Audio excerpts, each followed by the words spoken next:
Hello friends, నమస్తే. ఎట్టకేలకు కేంద్ర విద్యాశాఖ మంత్రి ధర్మేంద్ర ప్రధాన్ రాజీనామా చేయడం జరిగింది.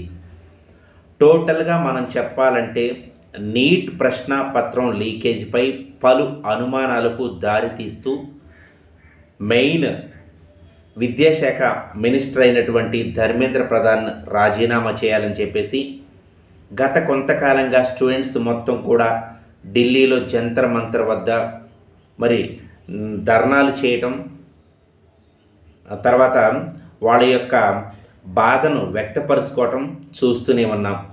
ఎట్టకేలకు బీజేపీ ఇది ఎప్పుడూ చేయాల్సింది, ఈ యొక్క మినిస్టర్ ఎప్పుడో వెంటనే ఆ యొక్క ప్రశ్నాపత్రం లీకేజ్ అయిన వెంటనే రాజీనామా చేసినట్లయితే కొంతవరకైనా బీజేపీ యొక్క పార్టీ యొక్క ప్రతిష్ట నిలిచేదని మనం చెప్పొచ్చు. లేట్ చేయటం జరిగింది, ఎట్టకేలకు అతను రాజీనామా చేయటం జరిగింది. ఇది నైతికంగా విద్యార్థుల యొక్క విజయంగా మనం భావించవచ్చు. ప్రభుత్వాన్ని అయినా ప్రభుత్వంలో పనిచేయనటువంటి మినిస్టర్స్ని కిందకి దించి పదవీచ్యుతుని చేసేటటువంటి ఒక శక్తి కలిగినటువంటి విద్యార్థి లోకం అని చెప్పొచ్చు. విద్యార్థులు తలుసుకుంటే, భావి భారత పౌరులు గనుక తలుసుకుంటే, ప్రభుత్వం గనుక సక్రమంగా పరిపాలన చేయకపోతే ఆ యొక్క అధికారులు కావచ్చు, ఆ యొక్క అధికారాన్ని చలాయిస్తున్నటువంటి మంత్రివర్గాన్ని కూడా రాజీనామా చేయించేటటువంటి శక్తి కలిగినటువంటి వ్యక్తులుగా ఈ రోజున మనం చూడొచ్చు విద్యార్థులని. ఎందుకంటే ప్రజాపాలకులు, ప్రజల చేత ఎన్నుకోబడినటువంటి ప్రజాప్రతినిధులు ఎవరైతే ఉన్నారో సక్రమంగా వాళ్ళ యొక్క విధి విధానాలను నిర్వర్తించాలి.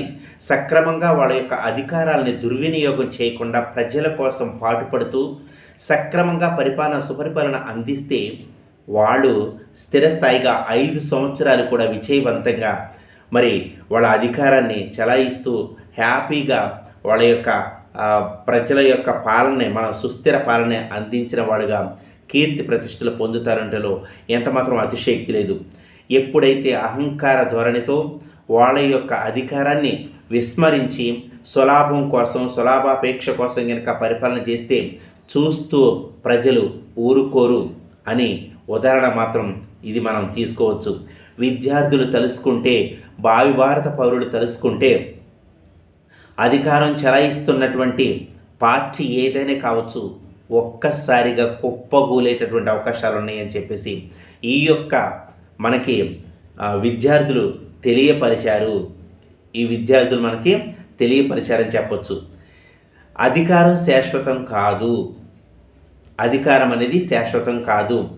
సక్రమమైనటువంటి సుపరిపాలన, ప్రజలకు ఏది కావాలి అది తెలుసుకొని గనక పరిపాలన చేస్తేనే రాజకీయ నాయకుల మనుగడ అనేది కొనసాగుతుంది అనటం కూడా ఇది ఒక ఉదాహరణగా తీసుకోవచ్చు. నీట్ ప్రశ్నాపత్రం లీకేజీ మనం చూస్తున్నట్లయితే స్టేట్లలో కూడా, కొన్ని రాష్ట్రాల్లో కూడా అనేక ప్రశ్నాపత్రాలు లీక్ అవుతూనే ఉన్నాయి. ఎందుకంటే ప్రజాప్రతినిధుల నిర్లక్ష్యం వల్ల.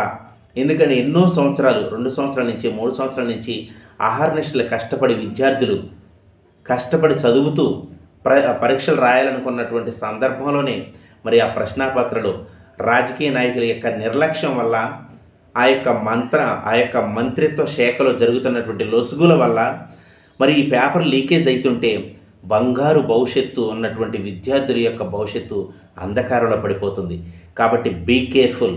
ప్రజాప్రతినిధులు ఎవరైనా కావచ్చు, ఏ పార్టీ అయినా కావచ్చు, ఒళ్ళు దగ్గర పెట్టుకొని పరిపాలన కొనసాగిస్తేనే వాళ్ళ మనుగడ కొనసాగుతుంది.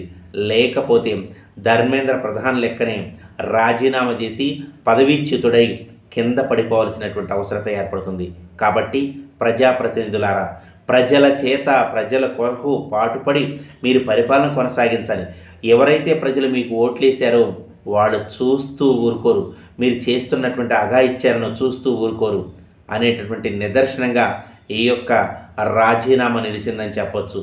కాబట్టి ప్రజల చేత ఎన్నుకోబడినటువంటి ప్రజాపాలకులు, రాజకీయ నాయకులు ఒళ్ళు దగ్గర పెట్టుకొని పరిపాలన కొనసాగించాలని మనస్ఫూర్తిగా కోరుకుంటున్నాను. Thank you. జై హింద్, జై జవాన్, జై కిసాన్.